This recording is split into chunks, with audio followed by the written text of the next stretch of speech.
Tennis returned to Canada this week for the Rogers Cup in Montreal.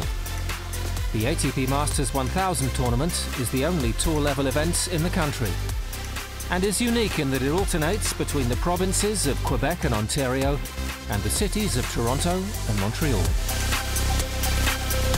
Yeah, it's two of the three biggest cities in Canada. Canada's quite dispersed, so to be able to play in these two different cities every other year is pretty incredible. What we've created with the event, it's much more than a tennis tournament. It's an event. It's the people, Montrealers embrace this tournament so much. I mean, they love the fact that all the top players in the planet come and play here in Montreal. I'm excited to be here. I'm happy I'm healthy. I always hoped that the second part of the season was going to be one where I could play more tennis, and I hope I can start off well here with a first round victory, and then we'll see where it leads into, but obviously got to take it one match at a time. Now here I'm coming to Masters 1000, I'm seeded 4, so you know it's a great feeling, obviously, knowing that you're getting up the rankings with such great players playing here and you're the number 4 seed, but you know at the end of the day the seeds don't matter.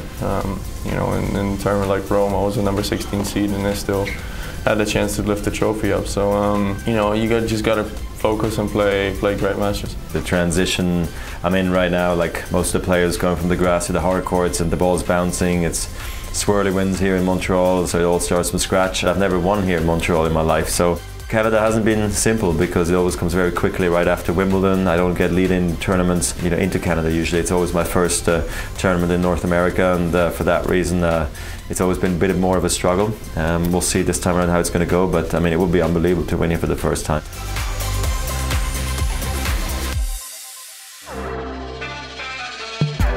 Launching this year's event were Dominic Thiem and Rafael Nadal. The duo took their talents to new heights at the top of the former Olympic Stadium, now known as the Montreal Tower. Very windy stuff now. It's already was tough on the courts today, but here it's impossible. Very, very nice views. No, it's great to be here in Montreal again, and you know, this kind of activities give us the chance to see a little bit more the city from above. And really nice. High altitude, was fun to play some minutes up here, and of course it gave us a really nice 360 degrees view of Montreal, so it was one of the nicest activities, I think. Ice hockey is a central part of the sporting culture in Canada, and this tournament saw the annual NHL versus ATP hockey game. And Canadian legend Wayne Gretzky believes tennis is capturing his country's imagination like never before. Tennis is getting bigger and more popular in this country. It's more exciting for everyone, and we get players with the talent and the ability of guys like Milos and Denis, or young guys that got opportunities, and they get treated very well here at this event and across Canada and across the country. Tennis Canada obviously does a wonderful job across the country, and the tournament like this just gives it more and more exposure, which is a plus for everyone. Hockey's so popular here, and sometimes it's hard to open other doors, but with kids who are the caliber of Milos, what it does is it shows kids that it's a great life, and if you work hard, good things are possible.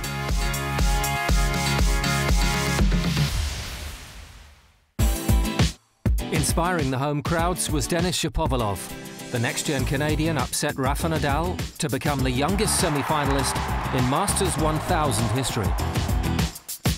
It's pretty crazy, you know. 2 challengers that I won have been at home in Canada, so obviously the support, you know, has a really good effect on me. I mean, my best results have been at home, and you know, for sure it's thanks to the crowd and thanks for the people that are helping me out. I love playing at home, and I always feel like I bring out my best game there.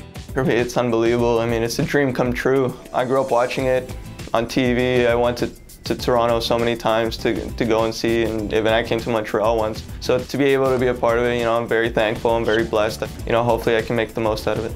He's made great steps forward. He's progressed. He keeps improving consistently. He can play incredibly well. A very fun game to watch. He's very talented, a very natural talent, and he does things in a very fluid way. So it's really been enjoyable for me to watch him. He's the best 18-year-old in the planet. People will come here, enjoy tennis, but looking at the big stars coming from anywhere else. But now it's interesting that we know that some of our own players are going to be making the stories.